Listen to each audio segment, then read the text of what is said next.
Well, hey folks, I am happy to say that it's been about 48 hours or so now that I haven't had a fever. I think I'm on the mend.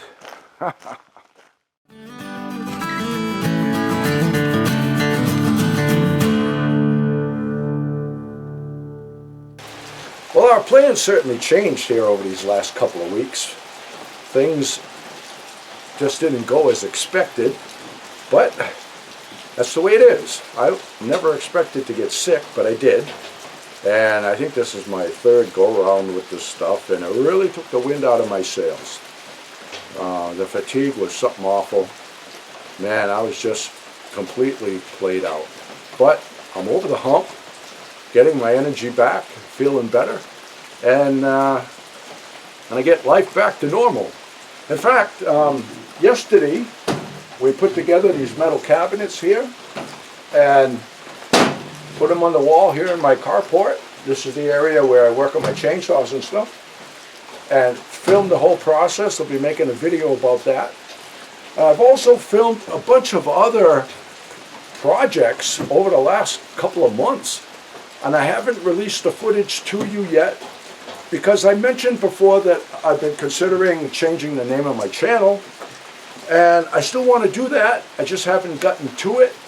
And when I change the name of the channel, the logo and all of that will change, and I just want to have all of that in place when I do all of the how-to type projects. When I started this channel, I used to do a lot of projects, like I showed you how I make my own version of the Berkey water purifier and the cool rocket stoves that I built, which I still use. Those are awesome.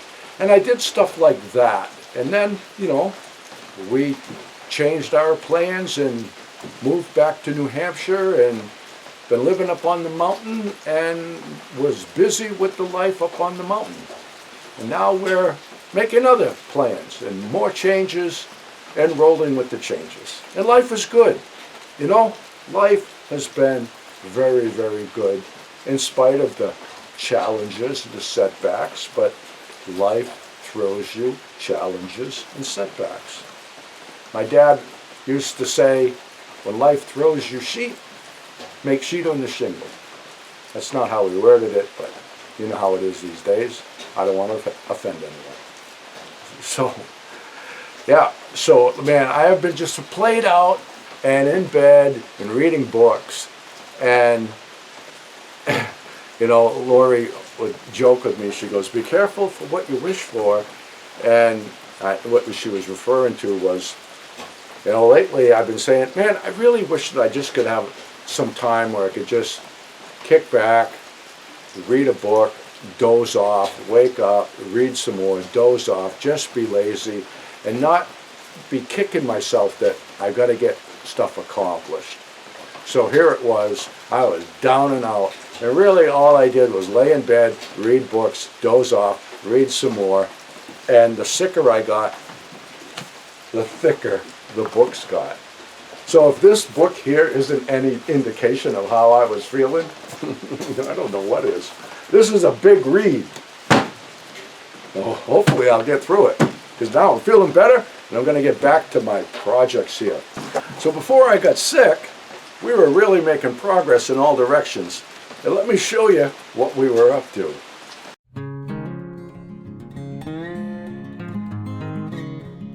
My experiment continues. I'm feeding the greenhouse plants only well water, keeping the toxic rain away from them and getting the same results as before. My outside garden is performing worse than ever. Our plants look as sick as the trees that surround us, but everything kept shielded from the rain is thriving. They're growing 2 and 3 at a time. So I just picked 20 cucumbers. There's a lot more that are maybe this size or a tiny bit smaller. I don't need them today, obviously, so I'm going to leave them. These kind of got away from us, but we weren't here, so it is what it is. Got some beans. A lot of these have gotten a little bit too mature too fast, but they're still okay. The corn looks absolutely perfect, so I'm going to pick a batch of that. We only got one squash and a few little tomatoes. A far cry from what we normally get, but it'll do.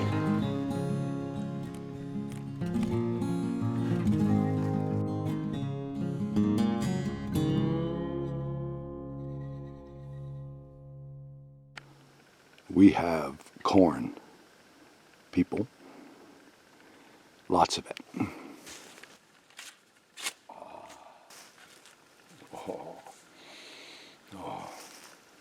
Just right for picking. The only thing in the outside garden that is doing well is the corn. We picked a couple dozen that were ready, and the rest came all at once. Our friends were having a pig roast, so we brought the rest of our harvest to the party.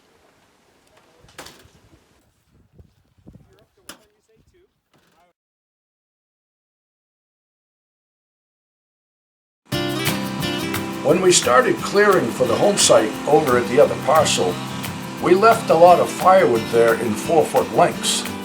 Now with the cooler mornings upon us, we're back on the job collecting it before it exceeds its sell-by date. We're putting a big stack at the garage where my woodworking shop is, a smaller stack at the camp, and selling off all of our surplus. Selling our surplus of everything is what we always do.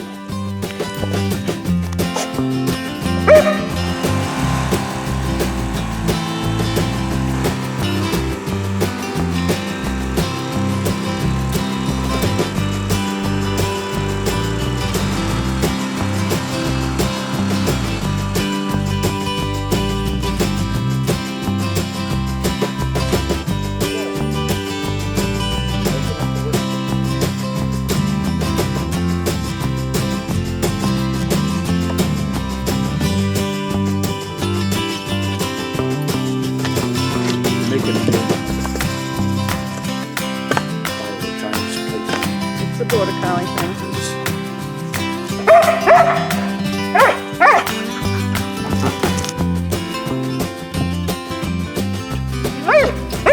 Making a game out of it.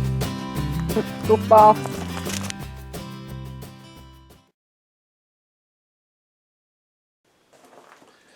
I got another cool find for you folks. I just love nature sometimes, all the time. Anyway, in the spring, when we were here, we noticed that the phoebes built a nest up there, which they have nests all over the building. And we'll be in here working. She was a little nervous at first, but then she got used to us. And she attended her brood, and we watched her feeding the babies and all that. And we were watching them growing up, and they were stacking up around the nest, and then they fledged. And then within the week, it seemed, she's back up there laying eggs and sitting on eggs again. And we watched her second brood grow up, and then they all fledged. And we kind of wondered if she'd come back and do a third brood, but she didn't. But the nest is still there. But in the meantime, we had went to New York for, I don't know, 3-4 days and came back, and a robin had started a nest up on this header over here in that short amount of time. But then we were here working, and she just abandoned it. She never laid any eggs in it. She just abandoned it, or something happened to her. She would have been welcome to nest here, but she didn't. The phoebes held on, got used to us, but whatever happened to the robin, she didn't come back. So I took the nest down, and I just put it on the bench over here. And then the bench it's a catch-all. You know, you got coolers, you got stuff, you just put it there. So now I'm cleaning this out because I want to hang all my tools, get the metal cabinets up. And I find the nest. But not only did I find the nest, there's a nest in the nest. Look at this. The robin's nest, and then a mouse made a nest in the nest. He re-nested. Huh. All right, well, the mice aren't welcome here like the birds are, so we're going to get rid of this. But I thought it was pretty cool. Never seen such a thing. You know, I've seen birds take over other birds' nests and stuff like that. But a mouse built a nest in this. I don't know. I just think it's pretty cool. So even in nature, they're recycling.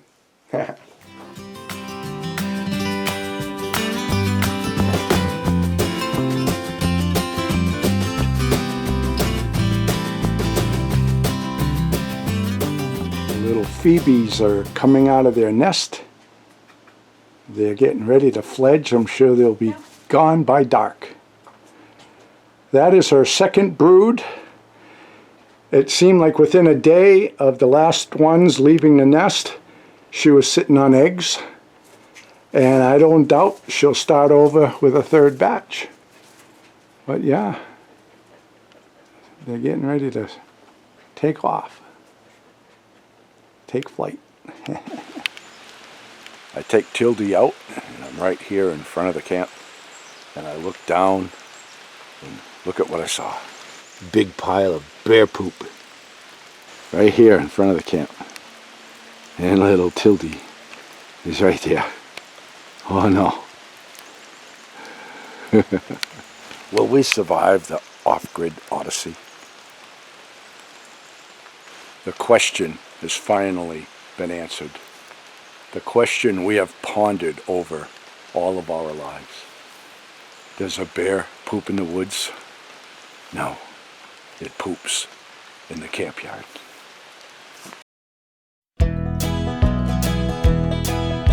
Frankie and the boss out walking in the woods, living life happy and free. Tracks in the snow everywhere they go. There's a pokey way up in that tree. A beaver built a pond where they have some fun, taking life a day at a time. Best friends until the end. Frankie and the boss. Frankie and the boss. Frankie and the boss.